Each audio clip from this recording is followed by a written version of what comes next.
Hello दोस्तों, मैं हूं सौरभ और एक बार मैं फिर से स्वागत करता हूं आप लोगों के आपके अपने चैनल बिजनेस का ज्ञान में। दोस्तों, जैसा कि आप लोग जानते हैं, इस चैनल पर ई कॉमर्स से रिलेटेड वीडियो आते रहते हैं। तो ई कॉमर्स को लेकर जो न्यू सेलर हैं या न्यू सेलर बनना चाहते हैं या जिन्होंने अभी तक रजिस्टर भी नहीं किया, उनको बहुत सारे डाउट्स होते हैं।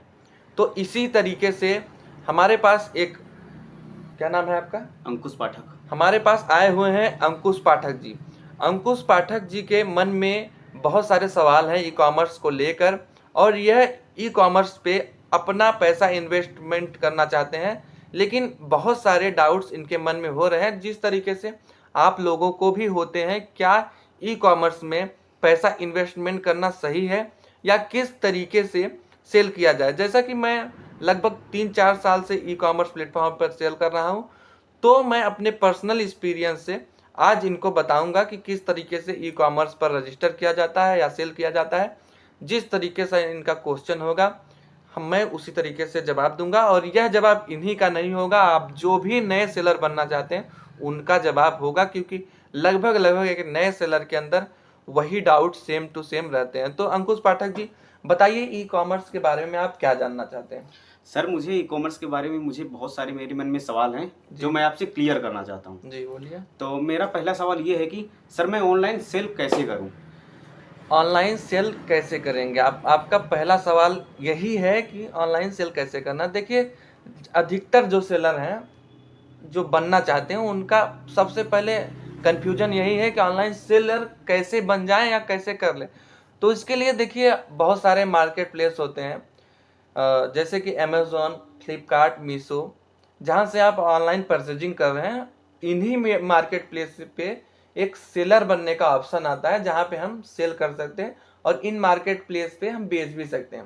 और अपना भी एक वेबसाइट हम बनवा सकते हैं जिसपे हम प्रोडक्ट को सेल कर सकते हैं। उसके लिए बहुत सारी क्राइटेरिया होती है, जहाँ पे हमें उसे कंप्लीट करना पड़ता है। तो आप और कुछ जानना चाहते हैं तो बताइए। सर, मुझे दूसरा सवाल पूछना था। मेरा दूसरा सवाल ये है कि सर ये जीएसटी नंबर में सब लोग बोलते हैं बहुत ज़्यादा से क्राइटेरिया है, उसकी क्राइटेरिया क्या है? सब बोलते हैं जीएसटी नंबर जल्दी बनता नहीं है। अच्छा, तो ऑनलाइन सेलिंग करने के लिए फर्स्ट स्टेप जो है वो जीएसटी नंबर ही से स्टार्ट होता है। अगर आप छोटे मोटे मार्केट प्लेस जैसे कि ओएलएक्स हो गया, जहाँ पे आप पुरानी चीज़ें बेचते हैं, या फिर फेसबुक हो गया, जहाँ पे आप अपने एक मार्केट के एरिया को कवर करते हैं और वहाँ पे प्रोडक्ट बेचते हैं।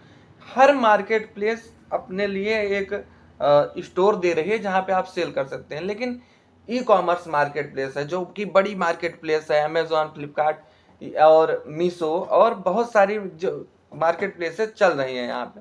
तो वो जो करती हैं कि उन्हें चाहिए होता है जीएसटी नंबर। जीएसटी नंबर की भी एक क्राइटेरिया होती है कि कुछ प्रोडक्ट होते हैं जिसपे जीएसटी नहीं चाहिए होता है, लेकिन कुछ प्रोडक्ट होते हैं जैसे कि बुक्स हो गया, ऐसे प्रोडक्ट पे जीएसटी नंबर मैंडेटरी नहीं होता, वो भी सारे बुक्स में नहीं। कुछ चुनिंदा बुक्स होते हैं जहाँ पे जीएसटी नंबर नहीं होता। नहीं तो हर प्रोडक्ट को आपको एक स्टेट से दूसरे स्टेट तक सेल करने के लिए जीएसटी नंबर चाहिए होता है। और जीएसटी नंबर बनाने के लिए आपको जीएसटी की ऑफिशियल वेबसाइट है gst.gov.in, जहाँ पे आप जाके रजिस्टर कर सकते हैं।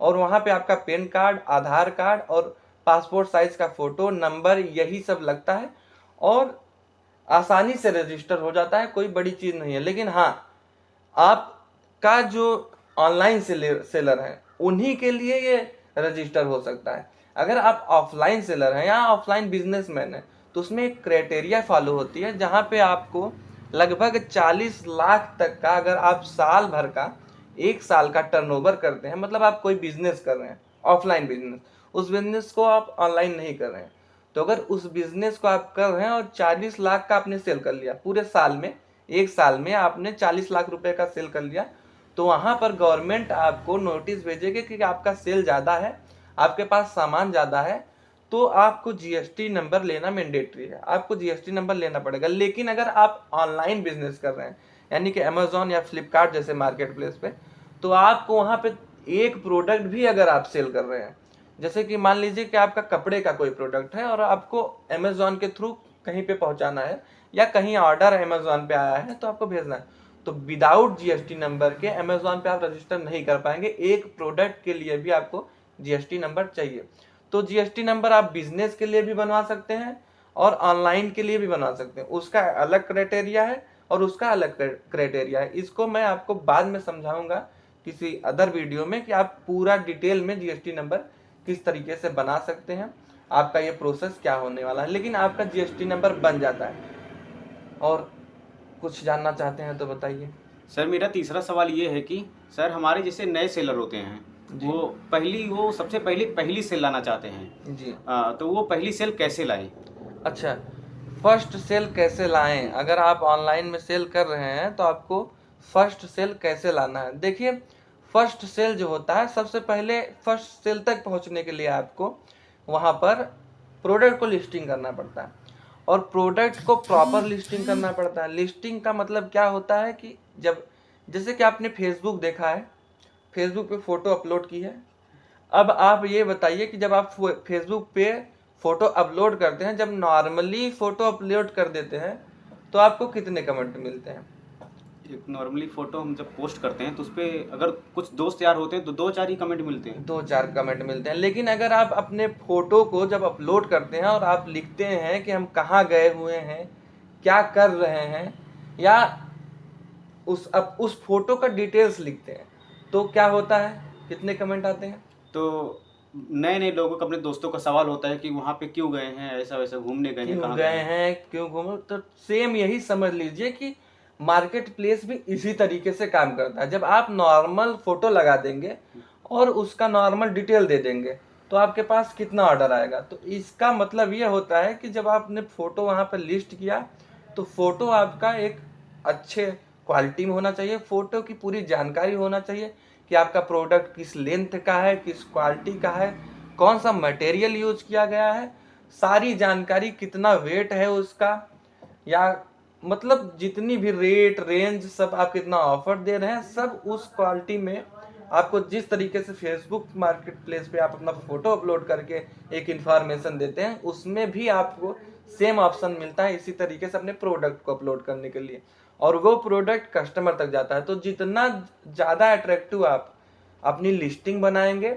उतने ज़्यादा चांसेस हैं आपको फर्स्ट ऑर्डर जल्द से जल्द मिलने का। और फर्स्ट ऑर्डर हो सकता है आपका लिस्टिंग लाइव हुआ आधे घंटे बाद ही आ गया, हो सकता है 4 दिन बाद आए, हो सकता है 1 महीने बाद आए। वो डिपेंड करता है आपने लिस्टिंग किस तरीके से की है और उस प्रोडक्ट का डिमांड मार्केट में कितना है, मतलब कस्टमर सर्च कितना कर रहा है उस प्रोडक्ट को।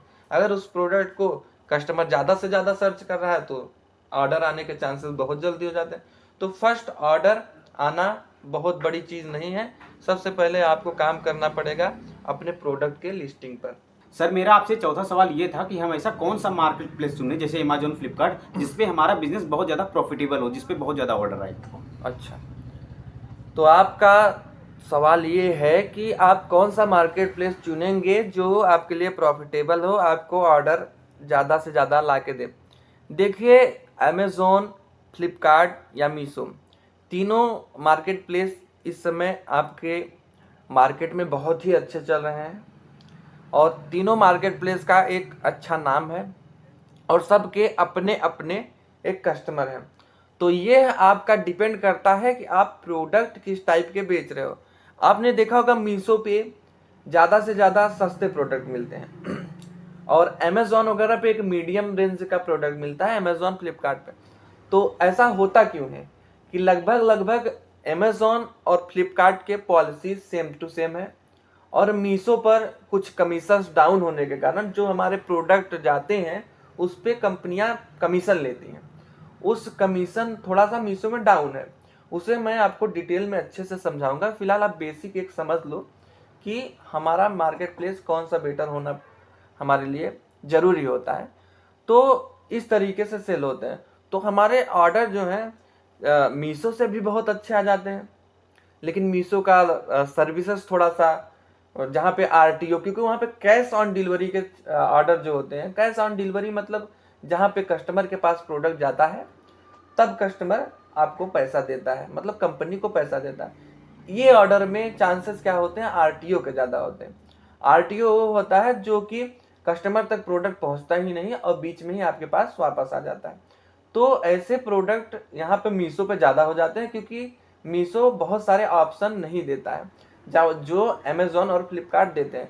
तो मेरे हिसाब से अगर आप नया नया सेलर बन रहे हो तो आपको अमेज़ॉन और फ्लिपकार्ट जैसे मार्केट प्लेस पर चुनना चाहिए, क्योंकि अमेज़ॉन फ्लिपकार्ट ये जो मार्केट प्लेस हैं काफ़ी ओल्ड मार्केट प्लेस हैं और इन्होंने अपना एक कस्टमर को भी एक ट्रस्ट दे चुके हैं, कस्टमर भी इन्हें ज़्यादा पसंद करते हैं।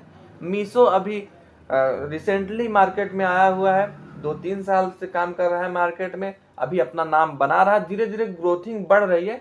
लेकिन अगर आप स्टार्ट करना चाहते हो तो अमेज़ॉन फ्लिपकार्ट को सीखो और वहाँ पे लिस्टिंग करो अपने प्रोडक्ट की, यहाँ पे आपको ग्रोथिंग के भी चांसेस मिलेंगे। और आगे फ़िलहाल तो आज आपके लिए इतना जानकारी, वीडियो काफ़ी लंबी हो रही है तो सही है।